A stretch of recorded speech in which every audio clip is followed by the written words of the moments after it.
we're bringing you all you need to succeed in the real estate business. It's Spilling the LT, brought to you by Lawyers Title, telling you what it's really like to work in real estate. Welcome to another episode of Spilling the LT. I'm your host, Tamara Gady. I am the Director of Collin County Sales for Lawyers Title. I'm super excited about my guest here today. I have with us the nationally renowned speaker and coach, Kyle Draper. He is also our social media expert, and I wanted him to come on today. We're going to talk about some new developments in social media. So, Kyle, welcome. Tamara. Kyle. I'm so pumped.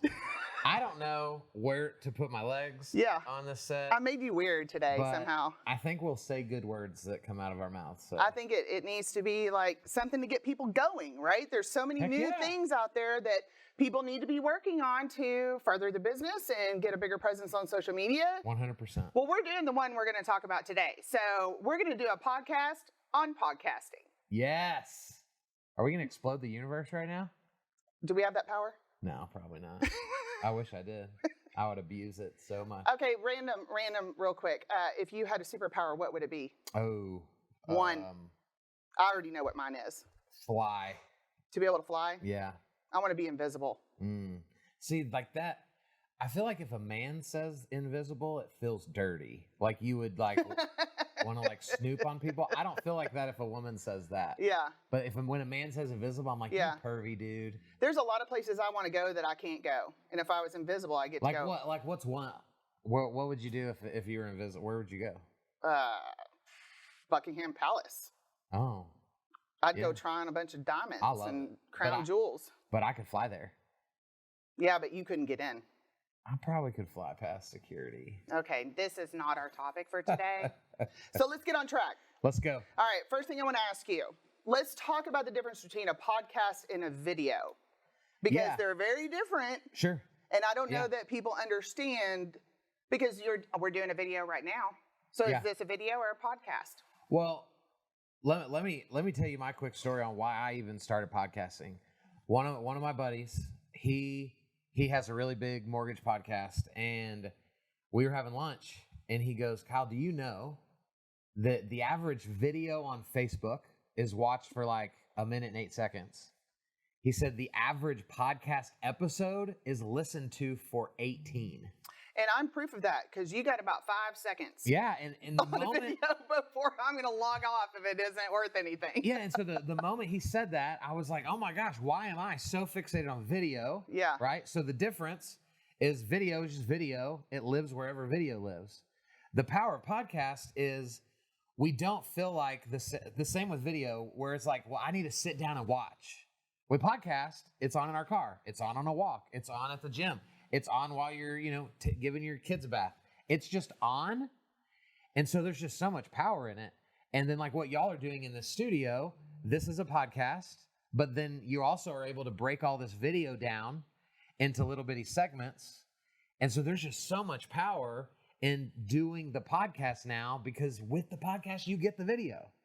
And you get all of the podcast benefits, right? 100%. So a podcast can be easily turned into a video, chop it all apart. You can do audio, you can do graphics. Yeah. You can post bits and pieces at certain times. You've got content for however long. However long you need it. I actually have one videographer that will break apart our content, and he's made 8 months worth of content out of one 40-minute video that I've done with one of my lender clients. And here, can I tell you a really stupid reason to do a podcast? Yeah, I can't wait. Because people think you're cool if you have a podcast. It's so dumb. It's just so dumb. Yeah. Like, I can't tell you how many people are like, you have a podcast? Yeah. And they think I'm cooler. Actually, I've gotten that a couple of times since, one or two of my episodes have aired. I've had people ask me, you have a podcast? So you just instantly carry more clout because you say you have a podcast. And so that's part of why I've loved it, because it just elevates me to, in a lot of people's minds, to whatever their next level is. And I'm cool with that. If it makes you think I'm cooler, I'll take that all day. Got to be cool. So why would one want a podcast? Well, I think a podcast, first of all, it provides clout. Mm-hmm. I think it validates you as the expert of whatever you're trying to talk about, right? So, for you in title, for me in social media, it's just an easy next step to feel like we're moving into an upper echelon of like, now I'm not just in title. Like I also talk about title on a podcast, and it just feels bigger. Mm-hmm. I think what I love so much about a podcast is it gives me a platform to borrow the influence of other people, right? Like right now we're doing this podcast. Well, guess what? When it releases, I'm going to share it. Right. So now you just got to be in front of my people. Yep. Without going, hey, Kyle, will you share my post with people? Like, I get hit up all the time by people that want me to share their crap. Yeah. You want me to share your crap? Put me in it. Yeah. And that's the easiest way. And so I think there's just so much power in bringing guests on in an environment like this, having a genuine conversation, and you're going to get exposure to all of their people. Your business will grow by just simply having a podcast where you bring on other people. Well, and I think one of the great suggestions that you gave me this week was to cross-pollinate with other people who are doing podcasts. So I did a video with one of my lender clients this morning, and I told him before we started the video that we are doing so much content together that we should be cross-pollinating our efforts together. So I talked about my podcast on his video. Yep. He's coming on my podcast next week, and he'll talk about his podcast. So we're just sharing and growing followers that way. Right? Yeah. And the same thing will happen with you and I. 100%. Yeah, I'm a part. So this Saturday, I don't know when this airs, but from where we're filming, I'm a part of this thing called Podapalooza. Podapalooza. It's a big, they're doing 12 hours of live podcasting. They've invited a bunch of different podcasters on, and they're raising money for charity. And so I'm not big time enough to be invited on as the guest, but I am the guest of one of my friends who's on the show. Okay.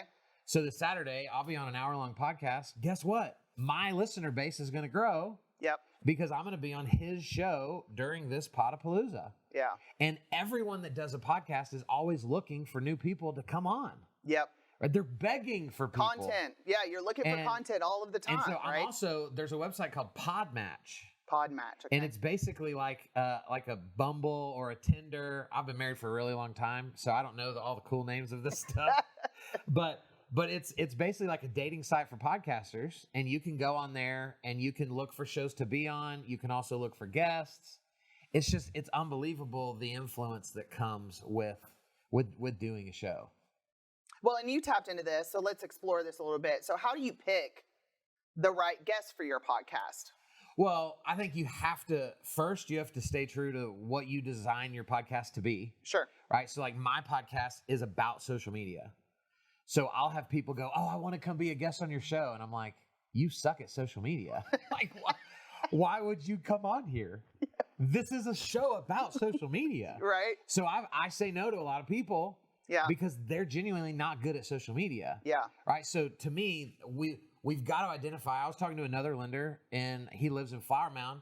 He's about to put out a show that's all local. Right? He's going to bring on local restaurant owners. He's going to bring on other small business owners. He's going to educate people moving into Dallas-Fort Worth that may be looking to figure out what part of the DFW area do I want to live in. Okay, so we need to break this down a little bit further. Okay. So my audience on the podcast they're going to be realtors and lenders, right? Yeah. Because I'm in the real estate industry.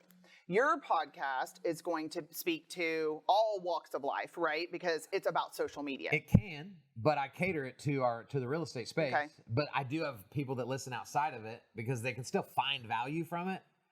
But I still go hard at really bringing lenders and realtors into my show because that's the niche that I want to be the ultimate expert of. Okay, so I have a husband and wife realtor team that did a podcast for a while, actually in the studio. I've had several people in real estate that I know do podcasts in the studio, and I've noticed that they're all no longer doing it. And so one of the things that I did, and I would never criticize what other people are doing. That's not even where I'm going here. So just follow me down the rabbit hole for a second. But I noticed that they struggled with views depending on the guest. Yeah. Okay. Yeah. So their first podcast, I was on their very first podcast, and Maybe they got that's the why most. it failed. Oh no, it got the most. Is that what you're going to say? Wow. Dang. And we're done. Cut. Cut. We're out of here. totally a joke, guys. I mean, wow. Okay. So their first podcast, they had the most views that they had on any other episode. Yeah. Now, I'm not saying that it was me that did that. I'm saying it was their very first podcast. So there's a lot of attention around the first time you do something. Yeah. Okay. Yeah. And so as they continue to have guests, they noticed that their views were trailing off. Now, so that's really what I'm trying to drill down to. Yeah. Is how do you find content and guests that will keep things moving and growing? And, you know, you want to have, it puts a lot of pressure on you to try to find the right guest for a podcast. Absolutely. Yeah. You know, there's a lot of pressure that comes along with that because you want to make sure that you're providing value and content to your listeners, and you want to keep them engaged. Like I told you at the beginning, you got 5 seconds. Right. Well, and we know that from doing presentations in real estate. I mean, you got 30 seconds before, and if you're not exciting enough, the realtor's on their phone. Not listening anymore and looking for that CE credit, right? So is this podcast for CE credit for everybody that listens? No. Oh. That would be impossible. But anyway, so again, back to my point. Let's start at the basics. Yeah. I think most people fail. I failed at 2 podcasts. This is my 3rd podcast. Okay. The first 2 failed. Okay. And I think the reason most of them fail is we set poor expectation. Like, this is hard. This is hard work. Yeah. Right? So I think if you don't have a genuine passion for why you're doing it and what you're talking about, it will not last. Because at first, this is fun, it's new, it's exciting. But then you get into like 10 episodes, 20 episodes, you've got to really dig deep. And so you've got to genuinely want to do it. And I think people also think that, like, if you can grow your podcast to a certain level, like, you can make a ton of money. Joe Rogan makes a ton of money, but Joe Rogan has millions of listeners. Yeah. And so for our environment of real estate, you're never going to have that level of listener base. At least you shouldn't, because your goal should be cultivating an audience of people that you can buy and sell houses with. Mm-hmm. Right? And so I would be, if I were a realtor in Dallas-Fort Worth, I'd be doing a hyper local show, right? That's digging deep into the roots of a part of our community. And then that is where I would begin to filter guests from. Well, but I also think, just back to your point of partnering with other people who already have podcasts to help grow each other's following, right? But to circle back, you know, to what you said at first, I have a monthly mastermind meeting that I started January or February, something like that. And when I very first started it, it was a heavy weight, because you're taking on this responsibility to make sure that the people in the room are engaged and getting something out of what you're doing. And these are seasoned producers that are very busy people. And if you don't provide that level of content, they're not going to come back. Yeah. And as I go on every month, you know, that challenge continues. And I don't know that I think most people know how much work I put into prepping that every month. Yeah. It's a lot of work. Yep. This stuff is much more easy to me, simply because I know my audience. We're having a casual conversation. It doesn't have to be scripted. You know, there's not these full-on bullet points. We're going to come up with what we want to talk about and expand as we just continue to have a conversation. But the pressure to provide valuable content is real. It is real. And we've got to be very intentional about, I think the reason why my podcast now is going well is because it's truly not for me. Like, I didn't go, ooh, I'm going to start a podcast to make money. I wanted to start a podcast to first create value for people, but also to just increase my influence, right? So influence isn't necessarily tied to a dollar amount for me.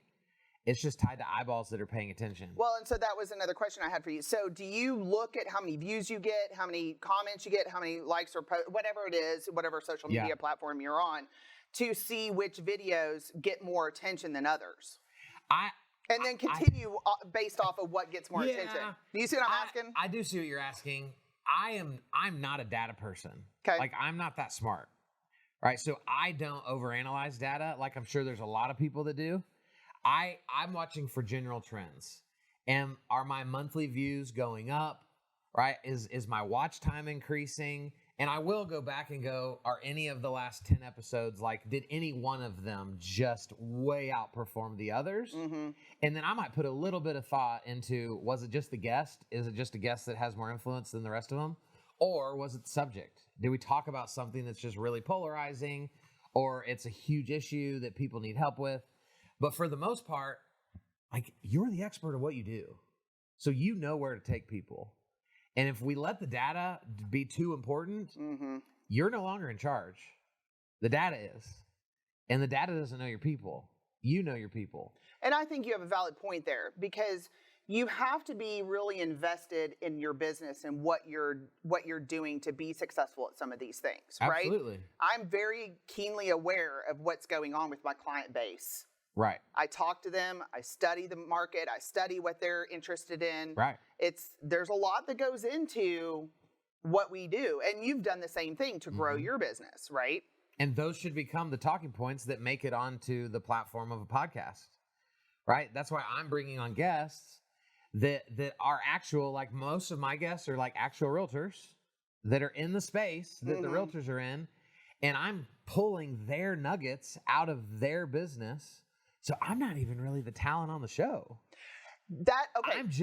I'm just the conduit Yep. that the talent goes through. Yep. But I get all the credit. Well, see, because here's it's the my beautiful thing. show. You're a very good interviewer. Right. That's really all it is Yeah. being a very good interviewer. And if you're paying attention to what people are saying, you can pull something out Right. and have them expand on it. Yep. Because people love to talk about themselves. Yeah. Yesterday, I had on her title is National Speaker for Bomb Bomb. That's a pretty big title. And so she came on my show, and like, I didn't plan for it because I really don't prep. I just want it to be very authentic, and I want to come up with stuff on the fly. And we got, like, real deep, real fast. And she was like, wow, we just got really deep. And you could tell that she's not used to going to that depth in most interviews. Expand on that. What do you mean you got deep? What does that mean? Well, Give me an example. So for me, going deep is like most interviewers that aren't good at it, they literally live by a list of questions. And at the end of the first question, you know, they try to transition, but they're like, also, what about, it's just a list of questions. Yeah. They're not listening for things you're saying.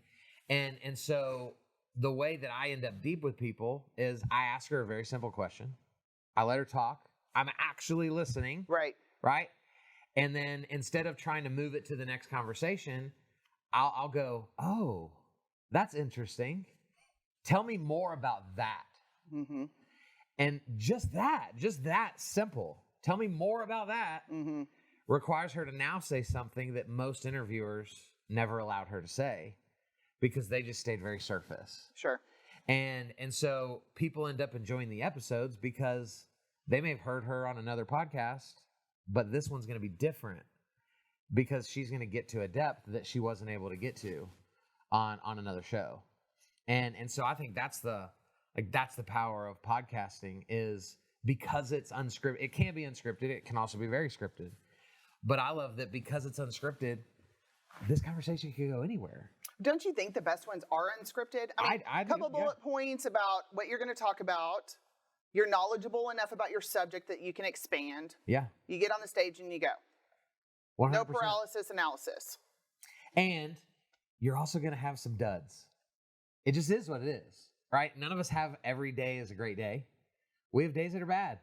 And so we're about to release, I think we're at almost 70 episodes.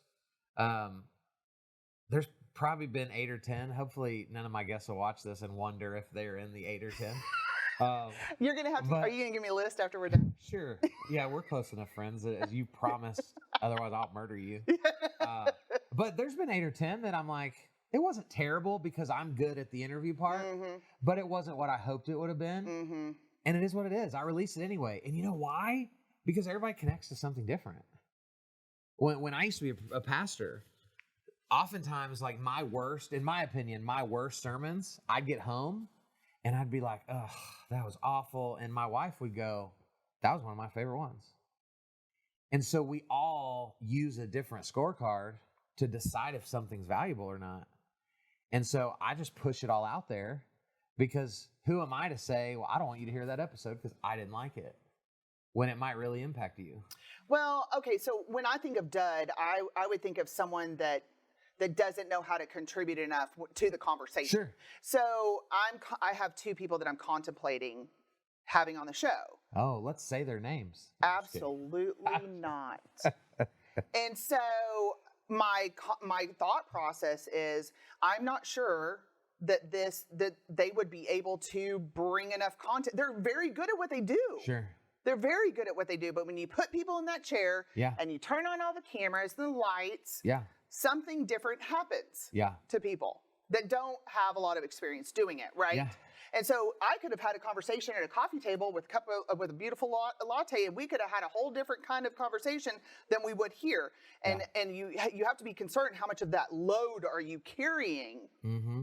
That to me would determine whether or not a podcast would be a dud or not. So part of that, so I don't have that same issue that you do, Okay. because we're in a really nice studio. It costs money to be here, right? So you can't really afford to have duds. I record my podcast from my office. I can't afford to have duds because I can't afford to have duds. Well, yeah, but see, but I think that there's a flavor out there for everybody. There's Okay. people out there that eat black licorice. That's terrible. My dad eats that Right? stuff. It's That's terrible. real life. There's people out there that they put that in their mouth. It's freaking gross. And so there's a flavor for everybody. Okay. And you're also allowed, you could have a 12-minute podcast episode. There's no rule that says, right, like Joe Rogan does 4-hour marathon episodes. All right, other people go 60 minutes. Most of my episodes are anywhere from 24 minutes to 30-ish That's minutes. me. That's my pocket. But I have one or two 19 minutes. And you know why? Because they gave the value I felt they were capable of giving. In my mind, I kind of was I feel like if we try to stretch it, it's going to go downhill. And so I just call it. Well, and that's a great nugget about podcasting that you just gave. Yeah. You call it. If you see there's a struggle and you're not able to continue with the conversation, you as the host are capable of calling it. You're the boss. And I've never done this yet, but I have buddies that their way out of episodes is, so if anybody watching this, if anyone's ever told you what I'm about to tell you, you got took and you didn't even know. But literally, he said a couple times that he's had to tell people the audio was bad, and so we're not going to be able to use it. We'll have to reschedule, and they just never reschedule. Okay, you should have told me that one offline, because now I'm not going to be able to use that. No, you'll just have to go, no, for real. You have to lie twice. But that, so I think there are ways to kind of get out of it. Okay. But you're a good host, right? And so I think most good hosts can pull enough nuggets out of anyone to do a decent show. Yeah. Now it may not be 30 minutes of nuggets. It might be 10 minutes of nuggets. But I think that it's so much about the person sitting in the host chair. And if you're not a genuinely curious person, this is freaking hard. Yeah. You have to genuinely care about the person sitting in the seat across from you and really want to pull stuff out of them for the audience that you equally care about. And I think that's where a lot of people fall flat. Well, I think there's a lot of things that you and I take for granted in our public speaking past that help create this kind of an environment, right? Because I was doing a video to realtors, lender, earlier today, and I warned the realtors. I said, he has a full-time videographer on staff. So when you walk into this room, you're going to see 4 to 5 cameras. You're going to see cords everywhere. You're going to get mic'd up. You're going to see the lights. So if they had walked in that room without knowing, there probably would have just been this deer in the headlights thing. Yeah. And one of them got really intimidated. And we had a conversation right there about it. Yeah. That the realtor is very good at the listing presentation and the buyer presentation, because they're sitting in a living room with two people, 1 or 2 people, or maybe a couple of family members, maybe 3 or 4, and they're talking about selling or buying a home. Yeah. Right? They don't do this kind of stuff. I was a co-host on a radio show for a year. I've had speaking engagements in front of 300 plus people. I can talk in front of 2 people or 6,000, Yeah, it doesn't matter. It doesn't matter. Sit and do a podcast, do videos, and you have the same experience.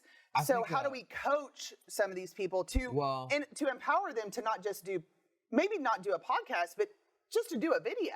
Yeah. So there's a couple different ways to take this coaching aspect. I think one, there's very little I can do for you 5 minutes before we're supposed to do a video, right? So like, there's not a lot of coaching that can necessarily happen in the moment. One thing that I do is like, I have a half sheet of paper that if a guest that I'm having on isn't used to being on the podcast, I send them this paper and say, hey, these are the things that you need to be aware of before you come on the show. Can I have that piece Sure. of paper? Yeah, I'll send I'd like it to see what that looks later like today. Okay. But basically, it's talking through like, is your Wi-Fi strong? Are you in a protective area where there's not a ton of foot traffic coming around? Do you have headphones on? Oh, right? That's different because you do your podcast via Zoom. So there's all different types of things, but we could create one that would be for this guest to help them in this prepare room, for what this looks like. I think the safest thing we can say to people is, hey, we can delete it if it's not great. And just that peace of mind, I think knowing that like, well, am I letting Tamara down if I do a terrible job? Like, will you like me less? Dude, it's cool. Yeah. It's going to be great. But if it's not, we'll scrap it and we'll reschedule. And I think that just kind of allows them to go, that's a great idea. Okay. Right. And then I also tell people, and maybe this makes me sound arrogant when I say this to people, but I've told nervous guests, I'm really good at this. Mm-hmm. I will not let you fail. Mm-hmm. I won't let you fail. I'm going to ask you questions that you know the answers to. And I'm going to set you up to look like the rock star. So just trust me.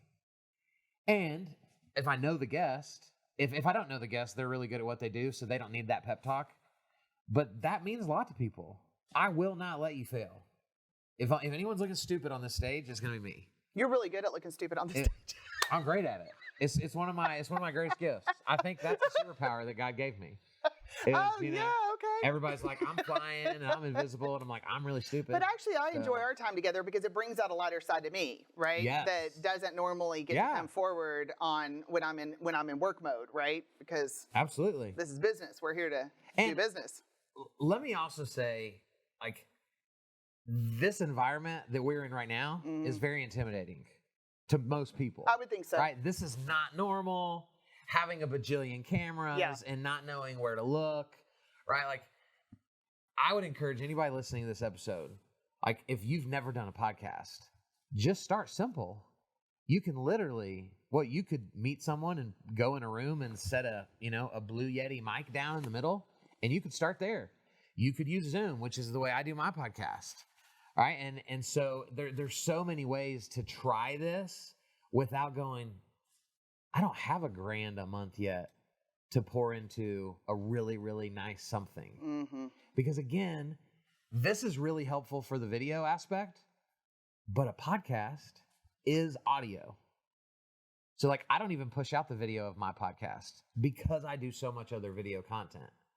So I only use the audio of every single podcast I do. And so there's no rhyme or reason necessarily. There's no one way to do it. Just start. Because there's people out there looking for information that you have inside of you. And so why are you choosing to not let it out?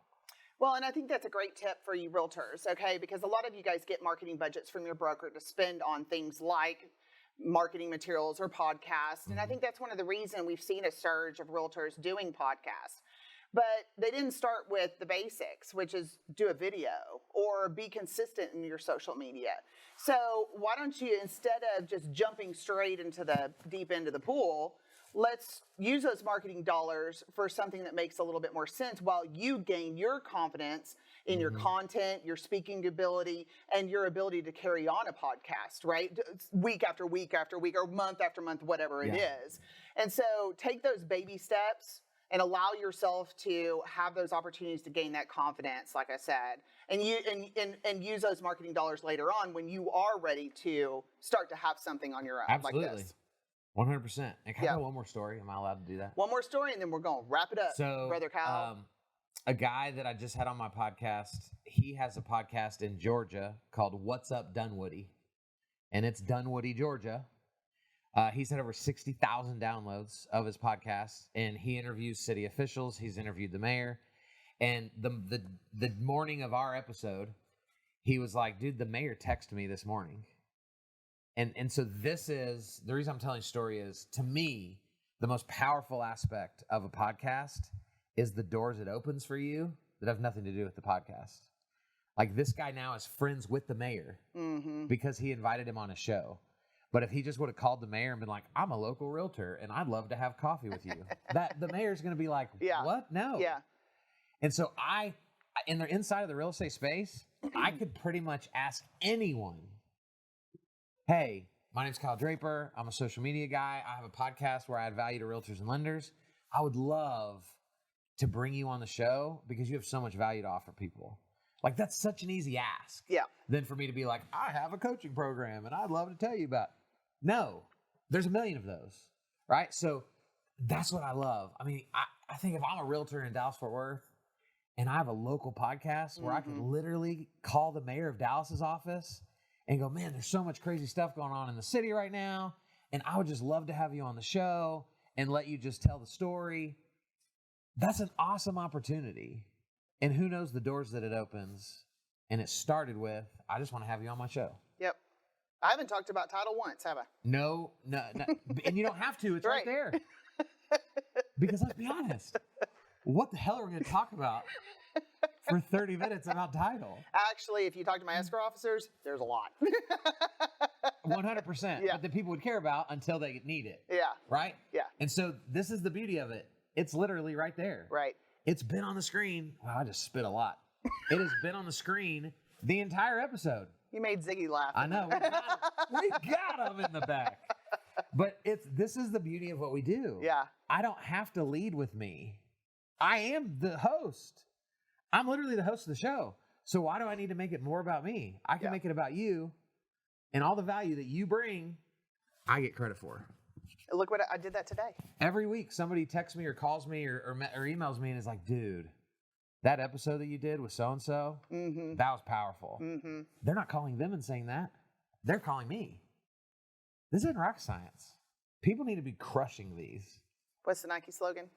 Just do it. Is that the right one? I should have made up something weird and said it.